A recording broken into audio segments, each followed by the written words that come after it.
हो जाए तो ऑयल प्राइसेस एनीवे इतने ऊपर चले जाएंगे। लेकिन इस बीच सर एक बड़ी खबर दर्शकों को बता दूं, फिर आपके पास आऊंगी। जहां ईरानी आर्मी के कमांडर इन चीफ मारे गए हैं, ये बड़ी खबर है। ईरानी मीडिया ने ये बहुत बड़ा दावा किया, ईरान के राष्ट्रपति सुरक्षित है। ईरानी मीडिया ये कह रहा है ईरानी आर्मी के कमांडर इन चीफ मारे गए हैं। ईरानी मीडिया ने इस बात की पुष्टि कर दी है। इजराइल इस बात को कह रहा था, इजरायली मीडिया इस बात का दावा कर रहा था, लेकिन अब ईरान की तरफ से भी ये दावा किया जा चुका है, इस बात की पुष्टि हो चुकी है और ईरानी राष्ट्रपति सेफ हैं।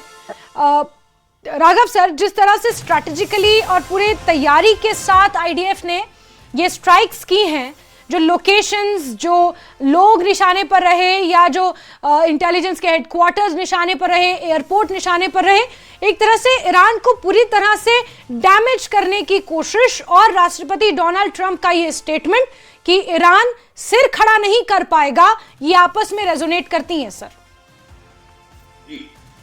देखिए, इजराइल जब भी अटैक करता है वो पिन पॉइंट अटैक करता है। मोसाद जो उसकी एजेंसी है, इंटेलिजेंस एजेंसी है, पूरे इनपुट करके, पूरा उनका वैलिडेट करके जब भी अटैक करते हैं। जैसे उन्होंने कमांडर इन चीफ को मारना, या पीछे भी आप देखें जो उनके पहले कमांडर्स मारे, पिन पॉइंट मारे हैं उन्होंने टारगेट्स पे मारा है, और हमेशा उनका विनिंग फैक्टर रहा है। तो इसमें एक डीमोरलाइज आर्म फोर्सेस का हो जाता है।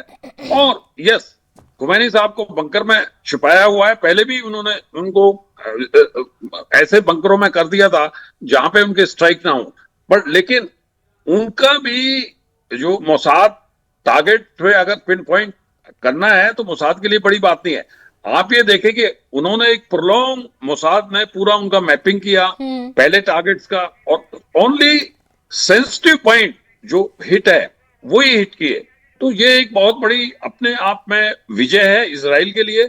और यस, ईरान के लिए सेटबैक है, बट ईरान के पास ड्रोन है, आईसीबीएम है, इंटरकॉन्टिनेंटल बैलिस्टिक मिसाइल्स हैं, और भी मिसाइल्स हैं ईरान के पास।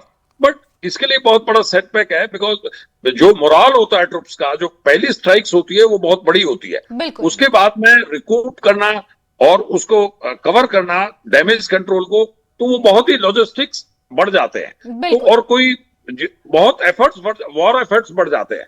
तो ये उसके लिए विन विन थ्योरी है इजराइल के लिए। जी बिल्कुल। और ऐसे में अब इंतजार इसी बात का हो रहा है कि ईरान किस तरह से इस पर अब रिएक्ट करेगा, रिटेलिएट करेगा।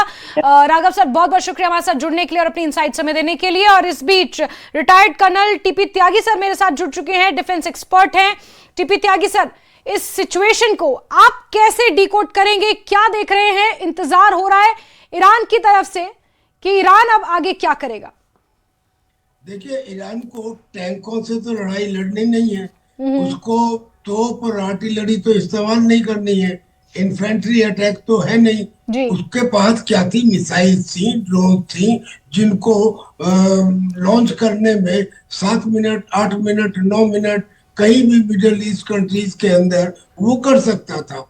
ऐसे ही वो इजराइल के ऊपर भी अटैक कर सकता था, जैसे उसने पिछले 12 दिन में किया था, 12 दिन के युद्ध में किया था, लेकिन अभी तक उसने नहीं किया। अब वो ये कह रहा है कि मैं ऐसा रिएक्शन दूंगा कि अमेरिका और इजराइल उसे याद रखेंगे। ठीक है, ये रिएक्शन देने की एक आदत है ईरान की, जो उसने तब भी ये कहा था जब सुलेमानी को मारा गया था, तब भी ये कहा था जब हानिया को, जो हमास का लीडर था,